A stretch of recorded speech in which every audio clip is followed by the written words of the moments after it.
Prêt pour l'aventure? Plongez dans les meilleures excursions d'une journée depuis la Nouvelle-Orléans et explorez des paysages spectaculaires, des destinations historiques et des activités en plein air. Whitney et Saint-Joseph Plantation tournée. Embarquez sur un voyage à travers les paysages sereins de l'antébellum sud de la Louisiane, traçant la tapisserie complexe de l'histoire et de la tradition. Partir des rives animées de la Nouvelle-Orléans, s'aventurer à l'intérieur des terres le long du pittoresque fleuve Mississippi. Ascendez un pont suspendu haut, vous permettant d'apprécier la beauté tranquille de la rivière d'un nouveau point de vue. Allez en amont vers Whitney Plantation, un témoignage des chapitres les plus sombres du passé de l'Amérique. Maintenant accessible aux visiteurs avec son musée récemment ouvert consacré à exposer les réalités brutales et les vérités atroces de l'esclavage. S'engager dans une visite guidée dans les structures restaurées et des expositions minutieusement curées à Whitney Plantation, où les histoires d'individus asservis s'animent à travers leurs récits personnels et mémoriaux poignants. Cette expérience immersive vous transporte dans le temps pour assister à la vie quotidienne d'une plantation de sucre avant la guerre civile, révélant les luttes endurées par ceux qui ont travaillé sous le système oppressif. Poursuivez votre exploration, procédez aux côtés de champs luxuriants de canne à sucre, vous menant à Saint-Clair. Joseph Plantation, un mélange captivant d'architecture créole française et d'héritage agraire. Ici, votre guide touristique bien informé offre un aperçu profond de la riche tapisserie de l'existence humaine sur ce domaine historique, dessinant des parallèles entre l'ère de l'esclavage et les liens familiaux modernes. Les visiteurs peuvent explorer la grandeur de la plantation, tout en s'engageant avec l'héritage vivant de ses anciens habitants, y compris les cabanes d'esclaves d'origine, préservées pour la postérité. Le mardi, Whitney Plantation est temporairement remplacée par Evergreen, ou Laura Plantation, chacune offrant un récit différent, mais tout aussi convaincant du passé historique de la région. Avec chaque pas fait, plongez-vous pleinement dans la richesse culturelle et la splendeur naturelle de l'antébellum sud de la Louisiane, assurant un voyage mémorable à travers l'une des régions les plus importantes de l'histoire de l'Amérique. Nouvelle-Orléans, plantation d'allées de chênes et visite de la ville et de Katrina.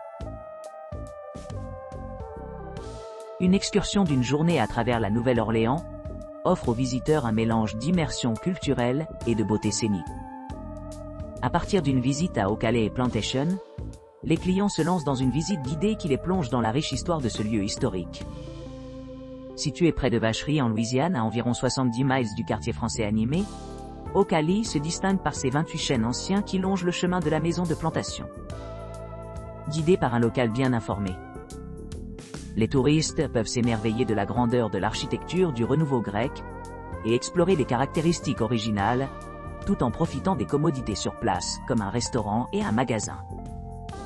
Après le tour de plantation, les voyageurs poursuivent leur voyage avec un tour de la Nouvelle-Orléans et Katrina de 3 heures. Confortablement assis dans un minibus climatisé, ils font leur chemin à travers les monuments emblématiques de la ville. Visitant Jackson Square, la cathédrale Saint-Louis et l'ancien siège de l'hôtel de ville colonial espagnol, connu sous le nom de Cabildo. Ils ont également l'occasion de voir les zones les plus touchées par l'ouragan Katrina, offrant un aperçu poignant de la résilience de la communauté. La visite se termine par une brève escale dans le quartier français avant de se diriger vers City Park. Ici, les passagers peuvent explorer un cimetière hors sol unique, où les raisons derrière les traditions funéraires sont découvertes. Continuez vers le bassin Charles Avenue, les voyageurs passent par l'Elegant Garden District, passant par des résidences remarquables telles que la résidence de l'auteur de fiction gothique, Anne Rice. La dernière étape de la tournée les emmène au-delà du 9e quartier inférieur, mettant en évidence les efforts de rétablissement après l'ouragan Katrina et apprenant le processus de reconstruction. Cet itinéraire complet permet aux visiteurs de découvrir l'essence de la culture, de l'histoire et de la beauté naturelle de la Nouvelle-Orléans, rendant chaque moment mémorable. Visite des plantations de la Nouvelle-Orléans, Saint-Joseph et Laura. Après avoir pris votre logement à la Nouvelle-Orléans, y compris des hôtels ou des bed and breakfasts, les clients embarqueront dans un parcours pittoresque à bord d'une camionnette au toit de 13 places. Guidée par un historien pilote expérimenté, la route emmènera les visiteurs dans 2 plantations historiques, situées sur les rives du Mississippi. Après l'achèvement de la traversée de la rivière par un pont suspendu élevé, le groupe suivra le chemin bien connu de la rivière. À ce stade, ils s'arrêteront pour apprécier la grandeur de plusieurs demeures importantes, ainsi que les chênes majestueux qui longent les sentiers avant la plantation d'Evergreen et la plantation d'allégeaison de chênes.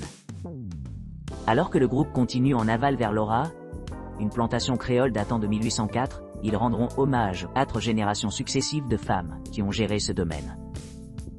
Une visite éclairante explorera l'influence de l'esclavage ouest-africain sur la culture créole globale, particulièrement évidente dans les arts culinaires modernes. Les expressions musicales, les coutumes familiales, les styles architecturaux et les modes de vie quotidiens. La destination finale est l'exposition du musée de l'esclavage Laura, où les invités peuvent écouter des récits de première main d'individus hommes, femmes et enfants qui résidaient autrefois sur cette plantation. Ces récits donnent un aperçu de la vie complexe entrelacée des créoles et des esclaves américains, montrant comment leurs expériences se croisaient avec celles de leurs maîtres. À son retour à la Nouvelle-Orléans, le groupe passera par l'emblématique Whitney Plantation, suivi des vestiges d'anciens marais de cyprès.